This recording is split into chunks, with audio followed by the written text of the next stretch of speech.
Hi guys, welcome to Foxify media. അപ്പം നമ്മൾ ഇന്ന് പറയാൻ പോണ അഭിപ്രായം വലതുവശത്തേക്കുള്ള 30-ാം തീയതി റിലീസായ പടമാണ്. എൻ്റെ റിവ്യൂ കുറച്ച് ഡിലേ വന്നാലും റിവ്യൂ മീൻസ് ഒപ്പീനിയൻ എപ്പോഴും പറയണ പോലെ ഒപ്പീനിയൻ ഇത്തിരി വൈകിയാലും അത് ഭംഗിയായിട്ട് പറയണം എന്നാണ് എൻ്റെ ആഗ്രഹം. വലതുവശത്തേക്കാളിനെ കുറിച്ച് പറയാനാണെങ്കിൽ ജിത്തു ജോസഫിൻ്റെ പടം, മറ്റേ സതീഷ് കുറുപ്പാണ് camera, Biju Menon, George George പകർത്തുന്നുണ്ട്. ഒരു ത്രില്ലിങ്, ഈ എനിക്കിങ്ങനെയുള്ള പടങ്ങൾ ഭയങ്കര ഇഷ്ടമാണ്. അതായത് ഈ കേസ് അന്വേഷിച്ച് ഇങ്ങനെ പോവുക, ക്ലൂകൾ, കുറച്ച് സസ്പെൻസ്, കുറച്ച് ത്രില്ലിങ്, കുറച്ച് സാധനങ്ങൾ. ഭയങ്കര ത്രില്ലിങ് അല്ല, എന്നാലും ഇത് കൊള്ളാം. അങ്ങനെ ബോറിങ് പടമൊന്നും പറയാൻ പറ്റില്ല. സ്റ്റാർട്ടിങ്ങിൽ ഒരു നല്ലൊരു പാട്ടുണ്ട്. പിന്നെ ഈ പടത്തിൽ എനിക്ക് ആ ഒരു എഡിറ്റിംഗ് വൈസും എനിക്ക് ഇഷ്ടപ്പെട്ടു കേട്ടോ. അതായത് ആ ഒരു ചെറിയൊരു ഇൻട്രവൽ ട്രാൻസിഷനൊക്കെ ഉണ്ട്, ഭയങ്കര രസമായിട്ടുണ്ട്, നന്നായിട്ടുണ്ട്, കൊള്ളാം.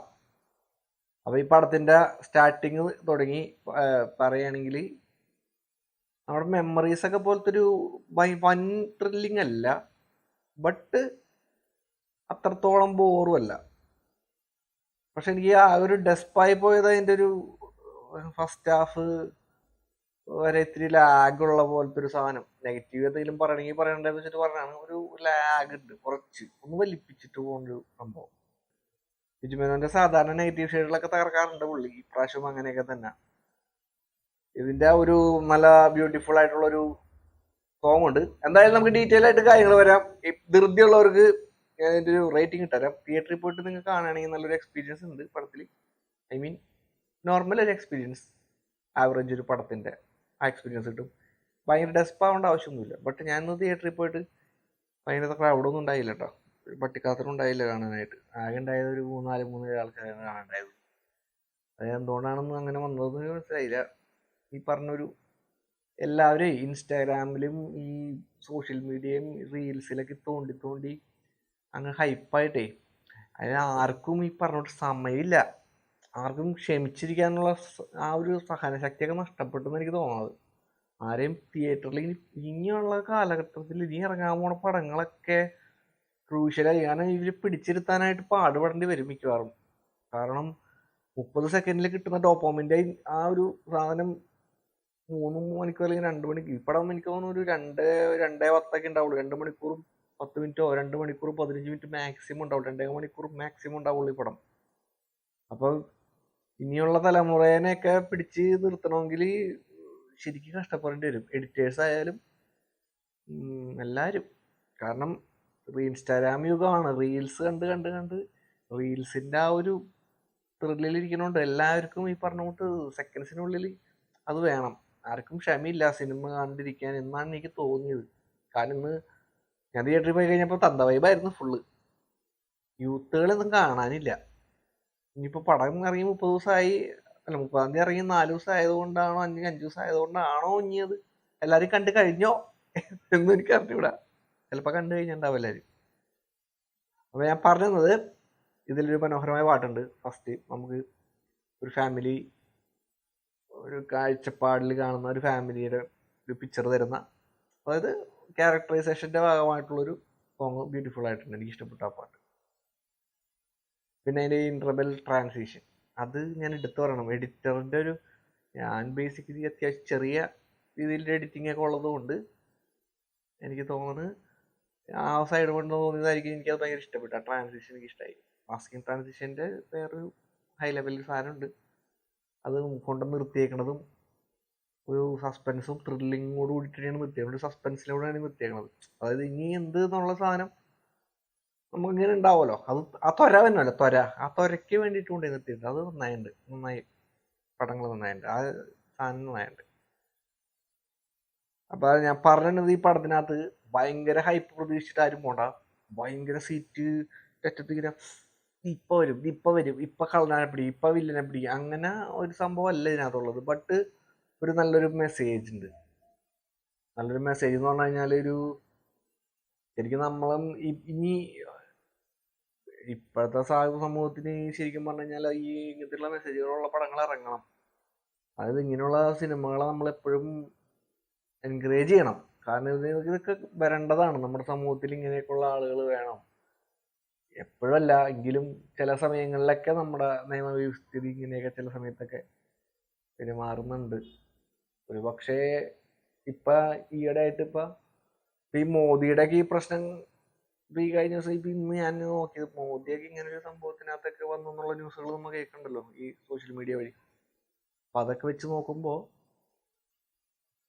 ഈ ഒരു സമൂഹത്തിലെ നിയമവ്യവസ്ഥിതിയും നീതിന്യായ ഉദ്യോഗസ്ഥന്മാര് അത് പാലിക്കുന്ന നിയമപാലകർക്കൊക്കെ ആയിട്ടും പാരന്റിങ്ങിന്റെ കാര്യത്തിൽ വരുന്നൊരു നല്ലൊരു മെസ്സേജ് ഉണ്ട് ഇതിനകത്ത്. അതായത് ഒരു കുട്ടിയെ എങ്ങനെ ഒരു ഒരു ട്രോമ കൊടുക്കാതെ എങ്ങനെ നല്ല രീതിയിൽ വളർത്തിയെടുക്കാം. അങ്ങനെ നമ്മളൊരു ബാഡ് പാരന്റിങ് വന്നാൽ ഉണ്ടാവുന്ന കുറെ പ്രശ്നങ്ങള്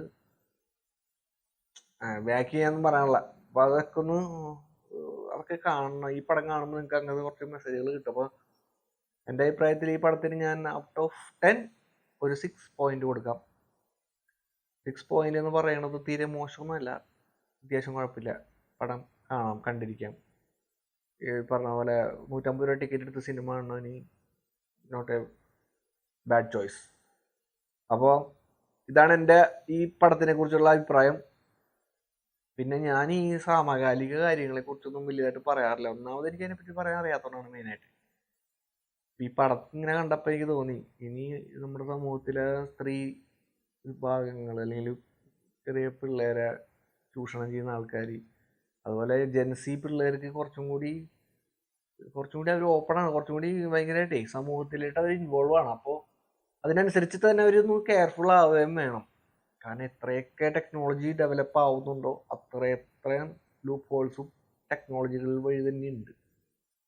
അതിനും ഒരു സൊല്യൂഷൻ ഈ പടത്തിലുണ്ട്. അതായത് നമ്മൾ എത്രയൊക്കെ പറഞ്ഞ പോലെ ടെക്നോളജി ഡെവലപ്പായി അങ്ങനെയാണ് ഇങ്ങനെയാണ് ഒരു പ്രശ്നം ഉണ്ടാവില്ല എന്ന് വിചാരിച്ചാലും അത് ഈ കാലഘട്ടത്തിലും എന്ത് പ്രശ്നങ്ങളും വേണേൽ വരാം. നമ്മളെപ്പോഴും ഒന്ന് അവെയർ ആയിരിക്കുക, പെൺകുട്ടികളോടാണ് പ്രത്യേകിച്ച്. അപ്പോൾ ആൺപിള്ളേരുടെ കാര്യത്തിലും ഇങ്ങനെയൊക്കെ തന്നെ ആൺപിള്ളേരെയും ശ്രദ്ധിക്കണം. കാരണം ചെന്നപ്പെടുന്ന കൂട്ടുകെട്ടുകൾ അങ്ങനെയുള്ള സാധനങ്ങൾ, ഇതൊക്കെ ഞാൻ ഇപ്പോൾ ഭയങ്കര ഉപദേശമായോ, സബ്സ്ക്രൈബിലേക്ക് പോയോ. അപ്പൊ ഈ പടം പോയി കാണുന്നവർക്ക് കാണാം, അല്ലാത്തവർക്ക് ഇത് പ്രിന്റൊക്കെ കാണാം OTT-ല്. അപ്പൊ നിങ്ങൾ പോയി കണ്ടിട്ട് നിങ്ങളുടെ അഭിപ്രായങ്ങൾ പറയാം. ഈ സിനിമകൾ ഇങ്ങനെ ഇപ്പൊ കുറച്ച് തിരക്ക് കാര്യങ്ങളൊക്കെ ആയതുകൊണ്ട് സിനിമകൾ അങ്ങനെ ഒന്നും കാണാൻ പറ്റുന്നില്ല. അപ്പോൾ ഇനി ഇറങ്ങുന്ന സിനിമകൾക്ക് എന്തായാലും എനിക്ക് തോന്നിയത്, ഇന്ന് പടം കണ്ടിട്ട് എനിക്ക് മനസ്സിലായ കാര്യമാണ്, ഇനിയുള്ള ആൾക്കാരെ പിടിച്ചിരുത്തണമെങ്കിൽ നല്ല രീതിയിൽ കഷ്ടപ്പാടുണ്ട്. കാരണം എല്ലാവരും ഈ വളരെ മൈന്യൂട്ടായിട്ടുള്ള 30 സെക്കൻഡിന്റെയും 1 മിനിറ്റിന്റെയും വീഡിയോസിനകത്ത് ഇൻട്രസ്റ്റ് ആയിട്ട് അതിൽ ഡോപ്പമൈൻ കിട്ടി ഈ 2 മണിക്കൂർ സഹിക്കുന്ന ഒരവസ്ഥയിലേക്ക് മാറിക്കഴിഞ്ഞ ആൾക്കാരുടെയൊക്കെ മനോഭാവം, യുവ തലമുറ അങ്ങനെ ആയി. അപ്പോൾ നോക്കാം നമുക്ക് ഇനി വരാൻ പോകുന്ന സിനിമകളൊക്കെ നമ്മൾ അങ്ങനെ എന്റർടൈൻ ചെയ്ത് നമ്മൾ ഇതിക്ക് മുമ്പ് കണ്ട പടങ്ങളൊക്കെ പോലെ അല്ലെങ്കിൽ ചത്താവച്ചയൊക്കെ പോലെ സമയം ഒട്ടും തന്നെ ലാഗില്ലാതെ, സമയം ഒരിക്കലും നമുക്ക് നഷ്ടമായെന്ന് തോന്നാതെ, അല്ലെങ്കിൽ സമയം പോണത് അറിയാതെ, നമ്മ പോലും അറിയാതെ നമ്മളത് ഇൻവോൾവ് ആയിരുന്നു. നമ്മൾ ആ 2 മണിക്കൂർ ആയാലും 2.5 മണിക്കൂർ ആയാലും 3 മണിക്കൂർ ആയാലും നമുക്ക് ഒട്ടും ബോറടിപ്പിക്കാതെ നമുക്ക് കാണിക്കാനായിട്ട് പറ്റണം എന്നാണ് ഇനിയുള്ള സിനിമയുടെ ടാസ്ക്. കാരണം ഇനിയൊക്കെ ഇത്തിരി ലാഗ് വരാന്ന് പറഞ്ഞാൽ ഇനി അൺസൈക്കബിൾ ആയിരിക്കുള്ളൂ ഇനിയുള്ള പിള്ളേർക്ക്. പൂക്കി പിള്ളേരുടെ കാര്യം അങ്ങനെ ഇരിക്കും. 90s kids okay, never mind, ഞങ്ങളിരുന്ന് കാണും, അവാർഡ് ഇവിടെ ആയാലും കാണും കേട്ടോ. പക്ഷേ ഇനിയുള്ള പിള്ളേർ കാണാൻ ചാൻസ് ഇല്ല. ഇത്രയും പോലും ലാഗ് സഹിക്കാൻ പറ്റാത്തതുകൊണ്ടായിരിക്കാം ഇന്നിപ്പോൾ തിയേറ്ററിലല്ലാത്തത്. അല്ലെങ്കിൽ ചിലപ്പോൾ അതിന് മുമ്പേ ആൾക്കാർ അതിന് മുമ്പത്തെ ഷോയ്ക്കോ ഇനി വേട ദിവസം ആയതുകൊണ്ടാണോ എന്തെങ്കിലും ആവട്ടെ, നമ്മളതിനെപ്പറ്റി രൂപതരാവേണ്ട ആവശ്യമില്ല. അപ്പോൾ പടം ഞാൻ പറയണു, ഞാനൊരു 6 ഔട്ട് ഓഫ് 10 കൊടുക്കാൻ തയ്യാറാണ് ഈ പടത്തിന്. അത്രേ കൊടുക്കാൻ പറ്റുള്ളൂ. പിന്നെ അഭിനയം വെച്ച് നോക്കുകയാണെങ്കിൽ ജോജു ജോർജ്, അതുപോലെ Biju Menon A to Z Biju മേനോന്റെ സാധനം ഇട്ടിട്ടുണ്ട്. ജോജു ജോർജ് എനിക്ക് തോന്നുന്നത്, ഞാനൊരു ജോജു ജോർജിന്റെ ഒക്കെ അഭിപ്രായം പറയുകയാണെങ്കിൽ അത്രത്തോളം ഒന്നും ആയിട്ടില്ലെങ്കിലും ഞാൻ വെറുതെ പറയാം, ജോർജ് ജോർജിന്റെ കുറച്ച് ഇമോഷണൽ സാധനങ്ങൾ വന്നിട്ടുണ്ട്. പക്ഷെ മറ്റേ സാധനം പണി സിനിമയൊക്കെ കണ്ടിട്ട് വന്നിട്ട് മാസ് പ്രതീക്ഷിക്കരുത്. അങ്ങനെയല്ല, ഒരു ഇൻഡയറക്റ്റ് മാസ് പുള്ളിയുടെ, പക്ഷെ അത്രത്തോളം ആയുമില്ല. ഇത് മറ്റേ പറഞ്ഞിട്ടാണ് അവിടുന്ന് പുറപ്പെടുകയും ചെയ്ത് ഇവിടെ എത്തിയില്ല എന്നുള്ള ലെവലിലേക്കുള്ളൊരു സാധനം എനിക്ക് തോന്നി. എൻ്റെ പേഴ്സണൽ ഒപ്പീനിയൻ ഉണ്ട്. ഇനി ജോർജ് ഫാൻസ് വന്നിട്ട് ഇനി തെറി പറയാൻ തുടങ്ങും. അപ്പം എല്ലാവരും പോയി കാണാം. അടുത്ത പടത്തിൻ്റെ വിശേഷമായിട്ട് വീണ്ടും വരും. അപ്പം ഞാൻ ഈ പറഞ്ഞ പോലെ മറ്റേ കാര്യം ഒന്ന് ഓർത്ത് വെച്ചേക്കട്ടെ, സബ്സ്ക്രൈബ് ചെയ്യുന്ന കാര്യം. ചിലപ്പോൾ ബെല്ലൈക്കൻ ലൈക്കാം ചെയ്താൽ നല്ലതായിരിക്കും. അധികം ആൾക്കാരൊന്നും ഇല്ലല്ലോ നമുക്ക് കാണുന്നവരായിട്ടാണ് പറയാം. ഓക്കെ, ശരി എന്നാൽ.